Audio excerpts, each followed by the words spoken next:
Alright guys, welcome back to another video. I'm Charles, mXrevival, mXrevival.com, and today we're going to be talking about this RMZ here. More specifically, how to break it down and grease it. Now this video will apply broadly to just about any dirt bike you can imagine, so if your bike is brand new, it's not going to have any grease in it, you need to do this. And in my case, I'm taking the suspension off to have it serviced, and since I have all of those components off already, it makes perfect sense for me to get in there, re-grease everything that I greased when I first bought the bike.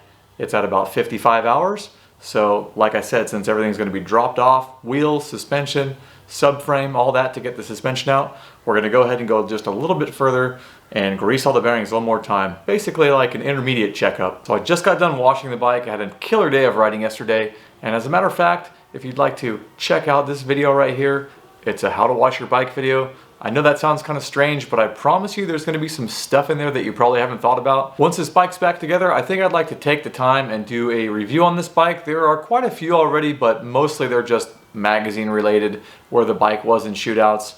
And I thought it would be a great idea, since I've spent a great amount of time and money on this bike, really dialing it in to show you guys exactly how to do the same thing to yours, because truly it's a great bike. It was $7,200 out the door when I bought it brand new. It's an 18. I bought it in 19 as a leftover, which is another smart way to buy motorcycles and save $1,000 or two. So I think YouTube deserves that video. I certainly love this bike. It's made me very happy. It's been extremely reliable, and I just love the way it looks. It is, to me, the best looking bike you can buy right now. And of course, that's just an opinion, but like my buddy Matt says, it looks like a fighter jet. And every time I walk into the shop and I see this bike, I get pumped on it, whether it's clean or dirty. So we'll do that video soon. When that day finally comes, I'll put a link right here. So now that the bike's nice and clean, let's get it up in the air, and I'm going to show you guys how to break this thing down, how to grease it, how to put it back together. Thanks for watching.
Alright, so maybe you guys noticed the duct tape on my frame underneath the frame guard.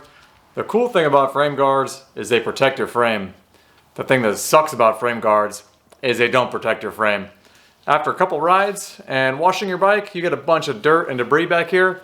It absolutely pulverizes your frame, especially if you have like a KTM with a steel frame and that nice orange KTM paint job. You pull these off, frame's trashed, and worse yet, it's rusty because it's just been grinding away while you ride. So I strongly suggest, before you put frame guards on, go ahead and add a little bit of duct tape or some sort of clear decal adhesive if you can. It will save your paint job. So pay attention and protect your protection. I don't know.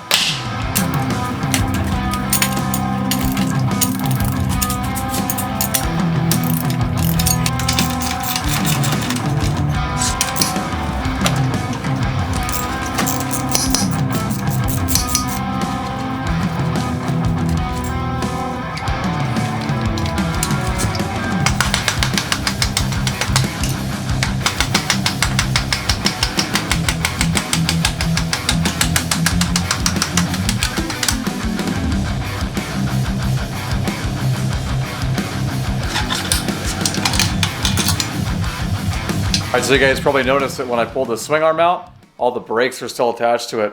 I just like to disconnect the brake master cylinder from the frame and pull everything out as an assembly. It's much easier than having extra loose parts by taking the brake off first, setting it aside, swing arm, setting it aside. So you can sort of consolidate that part of the removal by just leaving the brakes completely on the swing arm and pulling it out. Now additionally, you guys can see that I still have plenty of really good grease on all the pins I've pulled out.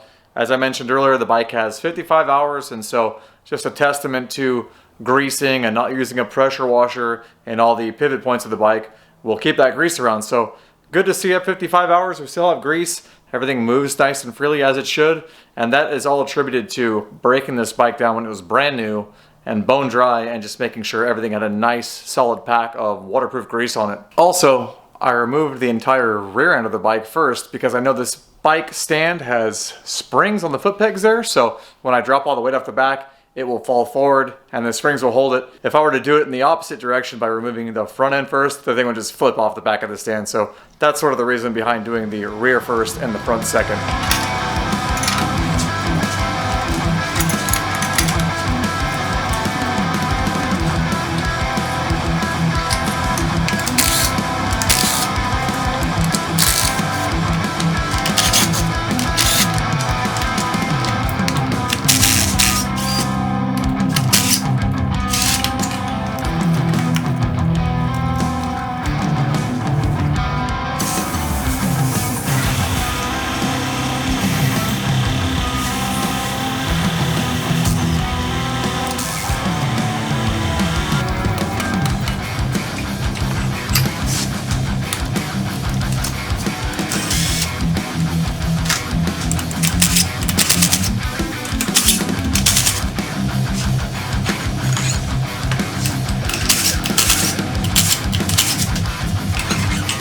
All right, boys and girls, so we've made it down to this point where we have everything torn off, suspension, and all we have left is the triple clamps. So when these come apart, you'll have a couple bearings up inside of the headset here and the frame itself.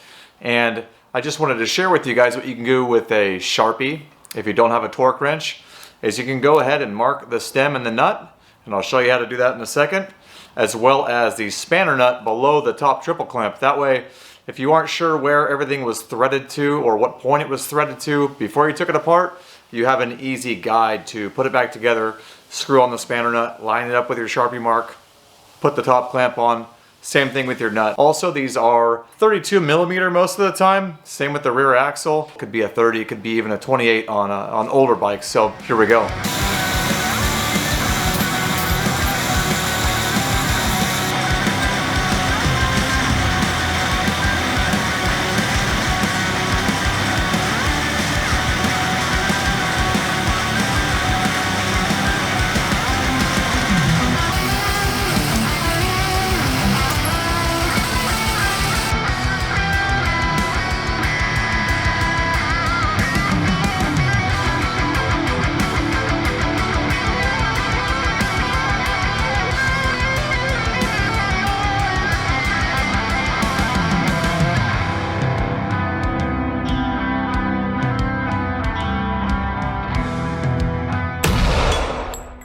Alright guys, so as you can see, everything's broken down. I have linkages, I have all the axles, I have the swing arm pivot point. Everything is absolutely filthy dirty, so I really need to pre-clean this stuff first before we get into the meat and potatoes of today's video, which is repacking with grease. But before we do that, I wanted to show you guys the difference between something that gets a lot of grease attention, like front wheel, rear wheel. You get the axles out pretty often because you change the tires, you get a flat, and before you put everything back together, you always clean it off, throw a fresh bead of grease on it. But things like the swing arm pin, for example, it's pretty much in there all the time. Headset, steering bearings are pretty much in there all the time. And they do tend to take in water over time. Just from washing it, you can actually see like a slag or a slurry, which is the grease doing its job mixed with a little bit of moisture over time. So the difference between something that gets a lot of attention like the front and rear axles versus say the swing arm main pin or the headset bearings as mentioned is pretty drastic. So check this out. This is the rear axle. It's got a nice bead of waterproof grease still present on it. And reason being, I just had a flat not too long ago. Now you have something like the swing arm pivot. You can see it's got this black, cruddy, real wet looking sort of finish going on. And as mentioned, over time, get a little bit of moisture, a little bit of contamination, but this is still much better than when they come. They are absolutely bone dry, and that's when you get rust and pitting and just damaged bearings. So this is better than nothing, but this is the exact reason why periodically we break our bikes back down. Perfect timing with the suspension off. You get to go ahead and clean all this crap off, give it a fresh bead of grease, and you are back on the road or the track or the trail or whatever again. Shock pivot, similar situation. Linkage pivot, similar situation. Everything else is just really, really dirty. As you can see, all the residue from the grease that sort of finds its way out over time. We're gonna go ahead and clean this stuff up, pop the collars out of the ends here, push the sleeves out that hold the bolts, and then we'll be able to access the bearings and go ahead and do a repack.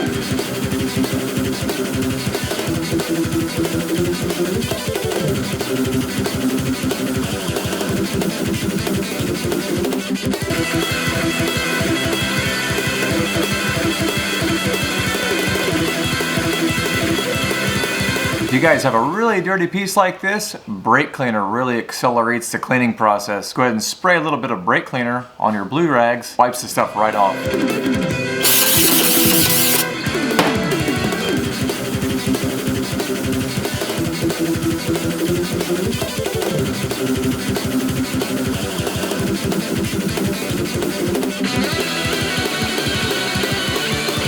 Alright guys, so you may have noticed this fender pretty much pointed at the sky over here, and that's because I don't take it off of the bottom of the triple clamps. I have a couple of rolly carts in the shop, and I find it very convenient to just take this whole assembly, drop it in the cart handle. So if you have a cart, that's awesome. If you want to take the fender off, obviously the triple clamp will then sit better on your table or desk or whatever you work on.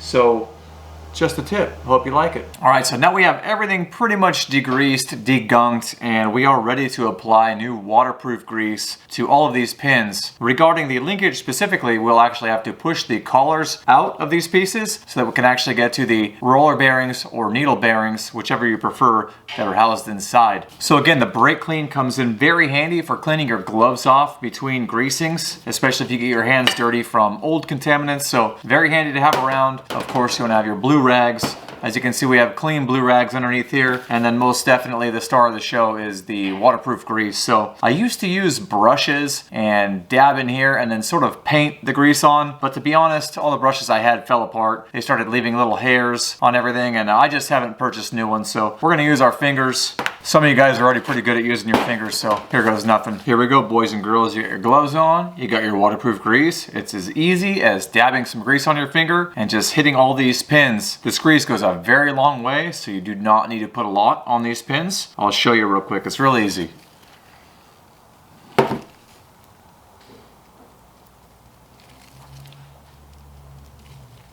All I'm doing now is just smearing and working this around, and when this pin goes back in the bike, it's going to basically scrape off a ton of grease. So even though this is a very little amount, there's still going to be some extra that you'll have to wipe off. Just repeat this process for every pin, and once you've done all the pins, you can move on to the linkages and the swing arm and get into the actual bearings next. So with these type of bearings, the bearings that go into the steering headset, you'd normally have a little pile of grease in your hand, and you'd pack them by rotating and scraping the grease into the bearing. But these have a seal on each side, so it's not really as feasible as say like a wheel bearing on a truck to pack them that way. So do your best to force grease through this here and just work grease through the bearing using your hand to spin along the way and just get it the best you can. You're trying to force the grease through the gap between the race and the bearing cage itself that holds all the rollers. Getting that brake cleaner going already. Okay, so now all of our pins are ready to go back in the bike when we're done with the linkage bearings themselves. And so now what we need to do is actually go ahead and pop the collars on the ends of this main link and this guy here. So in order to do that, we need to remove these little steel spacers that are on each end that sit inside these seals. I just use a little pick. It's actually just a precision driver that I have shaped a certain way. And also, when we get into here, you guys are gonna see why this comes in handy in another way. So go ahead and lift up the spacer on the end there, like so. Get that out. And once you do that, you're going to see the actual sleeve or collar that rides on these bearings that are inside the linkage. Go ahead and just push that out, making sure to catch this guy on the other end, and you can just pull the entire thing out. Man, the grease in here kind of smells. It almost smells like differential oil in a truck. So it's definitely been used. It's definitely got a little bit of water in there. So I'm gonna try and wipe this out the best I can. And you can actually go quite a bit further. You may be able to see in there that these are bearings that are not held captive. They are sitting in an outer race, just a bunch of little roller pins.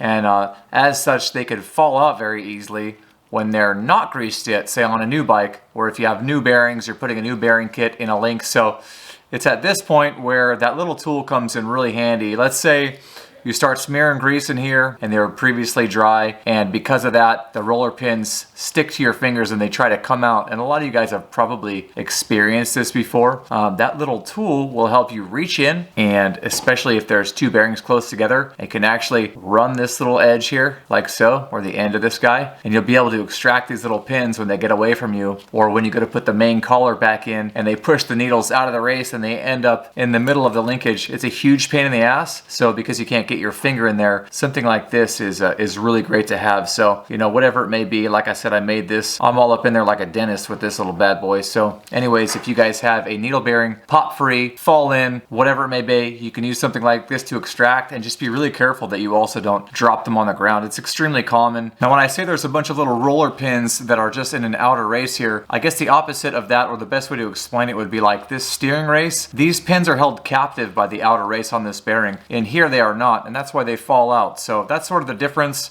Some of these types of bearings and other bikes will have a bunch of pins that are in a race, just like the steering headset, only they're not tapered like the steering headset. They're just cylindrical and the pins can't fall out. I think the Yamaha swing-arm bearings have all the pins in a captive inner race, which is really nice. So new KTMs, all the pins are loose. I'm going to show you guys a trick for that in a second too. That way maybe they won't even fall out in the first place, and you won't need to use your janky little tool to retrieve any of the pins. So with your collar out of the linkage, just go ahead and start by cleaning it like you did all the main pins. And once you're done cleaning it and you're sure there are no contaminants on it or nasty old grease, you can go ahead and put fresh grease on it. The bolt actually, or the pin, will ride through this collar obviously, so if you can, go ahead and clean that out too. You could just bunch up a rag, work it through, and get all the old crappy grease out of there. So now that we've wiped off pretty much as we can access by hand of the old grease, we're gonna go ahead and smear some fresh waterproof grease in here. There is a void in the center of this link. Maybe you can see the shoulders down in there. Doesn't hurt to put a little extra grease into that space there just to keep the pin from corroding, the sleeve rather, and rusting. So you can go ahead and make sure there's a little extra grease in the middle. It never hurts.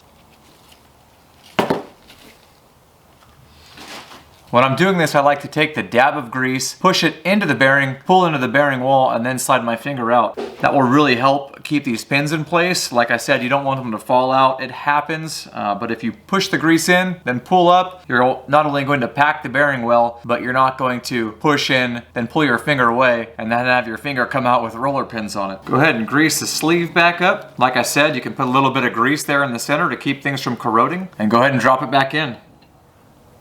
If you feel it hang up, you may be pushing a needle bearing out of the bearing race itself, so just be sure to check that out when you've gone all the way through, that when you look at the bottom there aren't pins everywhere. Go ahead and put your little spacers back in on the ends. If you give these a little wick of grease, it will probably provide a better seal against the seal that's here on the outside, the dust seal. Maybe keep a little dirt and water out of there for a little longer. And then of course when you're done, there's going to be, you know, grease all over everything. So do your best to wipe it off and set that part aside because you're done. Do the exact same thing to this piece. Pull the spacers out, push the pins out, clean everything off, re-grease everything, pack grease into the bearings, put it all back together, wipe it clean. You can even use the brake cleaner if you'd like. All right, moving on to the headset here. Go ahead and clean everything off, just like you were before. This one has some pretty nasty crud up here. Mixture of grease and mild corrosion and, you know, all the contaminants that get in from washing your bike. And as you can see, I still have a really nice layer down here of grease from when I had bought the bike brand new and greased it. Got about 50-55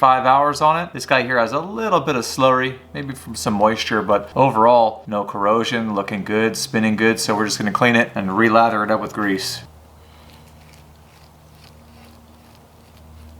So regarding the extra grease, it's a few inches further up the stem. I like to apply grease here that leads down to the bearing where water would otherwise get into the bearing. If water does enter through the upper bearing over here, it will sort of come down, cascade over the bearing. At least that's the idea or the hope, and maybe be able to get out past the bottom of this seal. And maybe you guys notice sometimes when you're washing your bike, the back of your triple clamp here will have some debris and some dirt stuck in some grease. That's kind of what's going on, is a little bit of residue and water are kind of coming out. All right, so we've greased all the linkage, we've greased all the main pins for the linkage, the headset, and now we are finally down to the mighty swing arm. So this is where I'm going to show you guys a trick where when your bike is new, you can save yourself from pulling these collars and having your needle bearings just spill all over the ground. It's a huge pain in the ass, especially if you have a brand new bike and you lose one. It's just not fun. So after I get these ends cleaned up, I'm going to show you a trick using that sleeve that rides inside the bearing that will really help you keep those bearings from flying out. And like I mentioned earlier, if you have previously greased your bike like I have here, there's a good chance these bearings aren't going to come flying out anyways. And if you're lucky, your bike is the type that has the bearings with the captive pins that are inside of a cage and they won't fall out anyways. So hopefully that's you. If not, here's a tip for you. All right, so now that you've removed the debris from the outsides of this bearing area here,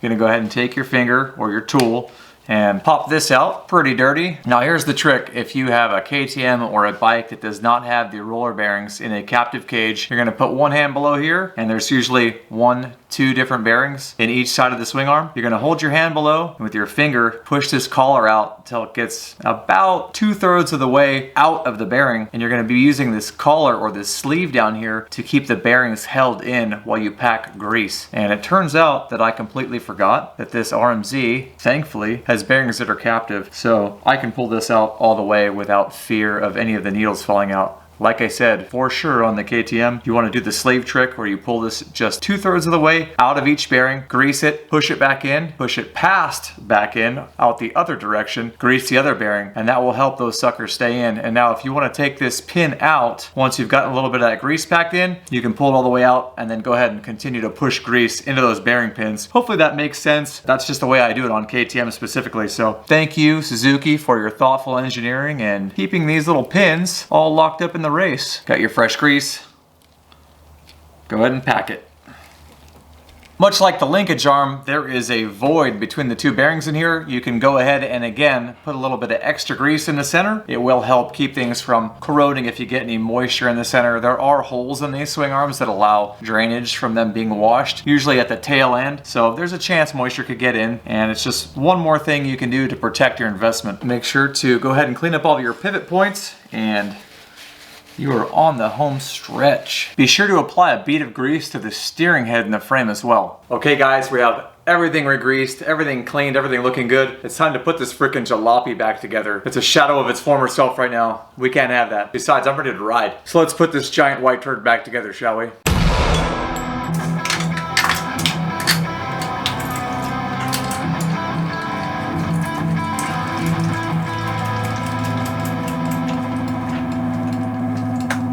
So at this point, you can actually use this spanner nut on the top of the steering stem as sort of a poor man's steering damper, which is what they call it in MXA or Motocross Action magazine. But if you over torque it a little bit, it will slow down the steering. If your steering is too slow, you can loosen it a little bit before you put the top clamp on. It's not meant to be very tight in the first place, and when the bike's all back together, if it were on a stand and you hit the handlebar, it should not slap the frame. It should fall slowly from center and maybe not even strike the frame at all. So that's just a general rule for how you want that adjusted.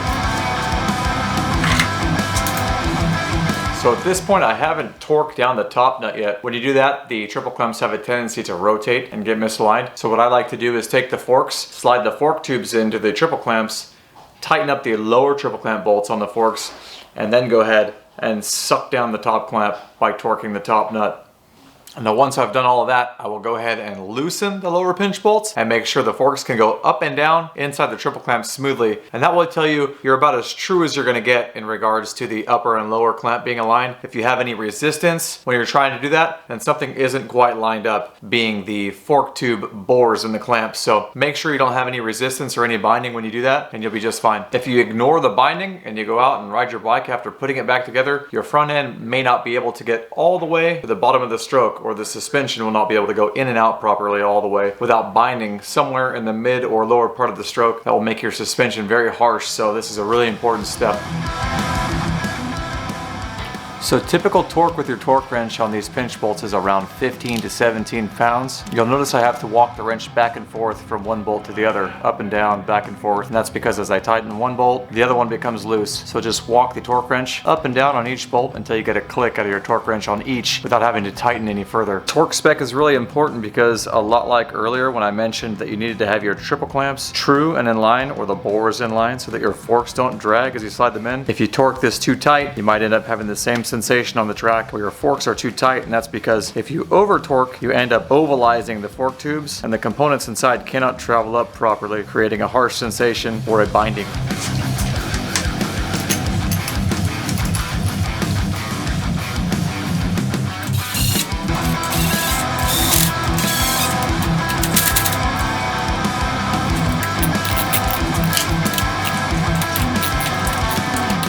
Okay, so the forks are back on, we're ready to put the front wheel back in, and you may have noticed the brake caliper is not yet bolted onto the fork leg, and that's because if the caliper is already off, it's much easier to put the front wheel on and then just drop the caliper right over the brake rotor rather than trying to line everything up. So I love doing that when the caliper is already off. Hopefully that saves you guys a few seconds of frustration trying to wiggle everything together. Just a good way to do it.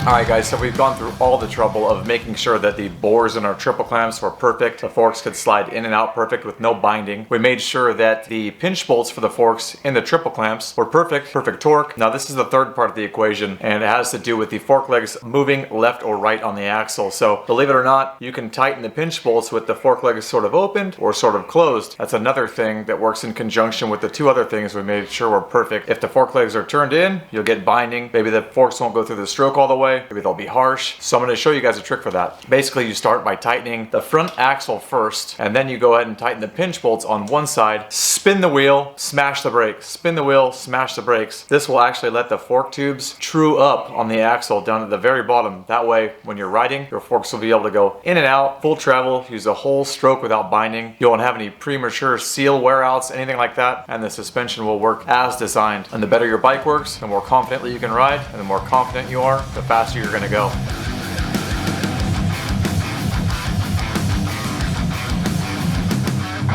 Totally forgot to mention, you guys, there's a bearing up here in the top of the shock too. Not all shocks are the same. This one has the needle bearing type that you've seen in this video. Some are a little more difficult to get grease into, say YZs, Yamahas. It's like a spherical bearing, like almost like a Heim joint on a trophy truck A-arm or something. So they're harder to get grease into. But like I said, this is a basic bearing style that we've seen throughout this entire video. I'm just gonna grease it real quick and be back on the road.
Alright guys, that's a wrap for today's video. As you can see, it's a pretty straightforward process. And aside from my obnoxiously loud frame guards, because nobody makes white frame guards, for the poor old RMZ, project's pretty much done for the day. I hope you learned something today. Hope you found it entertaining. Now you can take this information, apply it to your own dirt bike, your brand new bike, your used bike, your mystery bike, whatever. Maybe you can help a friend. Maybe you can make a buck or two doing this. If you want to do this yourself, it's about a 3-hour job. If I've missed anything, of course, feel free to leave it in the comments below. We can all get better together. And if you like the video, you know what to do. Give your boy a thumbs up. So as always, for more dirt bike content, consider subscribing. I'm not going anywhere anytime soon. And of course, thank you guys for watching. I sincerely appreciate it. And until next time, I'll see you on the next video.